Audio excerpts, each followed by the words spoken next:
Alors, j'ai eu la chance de faire 3 albums comme ça, avec Chris Willis, David Guetta. Et les gens disaient, waouh, on reconnaît un peu la griffe Garo, là, le son, là.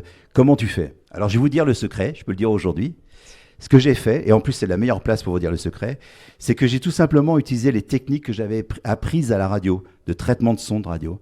C'est-à-dire que les 3 premiers albums de David Guetta, quand j'ai produit les titres, j'utilisais les mêmes compresseurs que ce que j'utilisais à la radio. TC Master X, des compresseurs comme ça, qui normalement sont utilisés que pour faire de la radio. Mais ce qui fait que moi, en l'utilisant en studio, en premier, quand j'emmenais mon titre à FG et que je le passais, je disais putain, il sonne 3 fois plus fort que les autres.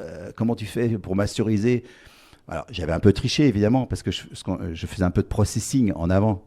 Mais ce que je veux dire, c'est que à ce moment-là, j'ai utilisé une compétence que j'avais acquise à la radio, parce que nous à la radio, quand on faisait de la prod, des jingles, il fallait que ça sorte plus fort que la musique, parce que quand vous mettez un jingle sur un titre, il faut qu'il sorte du titre, sinon vous n'allez rien entendre de ce que dit le. Donc c'est-à-dire que j'avais acquis une espèce d'expérience sur le mastering pour que les voix ressortent, pour que certaines fréquences ressortent. Et j'ai appliqué ça sur les albums de David Guetta. Et c'est ce qui nous a permis aussi d'avoir un son très identifié, parce que déjà, on était très processé. Et c'était assez nouveau. Et puis après, il y a un groupe qui est arrivé quelques années plus tard qui a aussi beaucoup processé, qui s'appelle Daft Punk.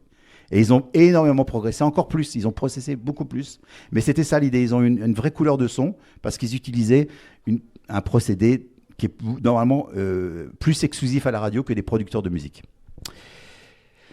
En 97, en 97, Radio FG, qui était rue Rébéval dans le 19e, vient 51 rue de Rivoli, juste en face mes studios.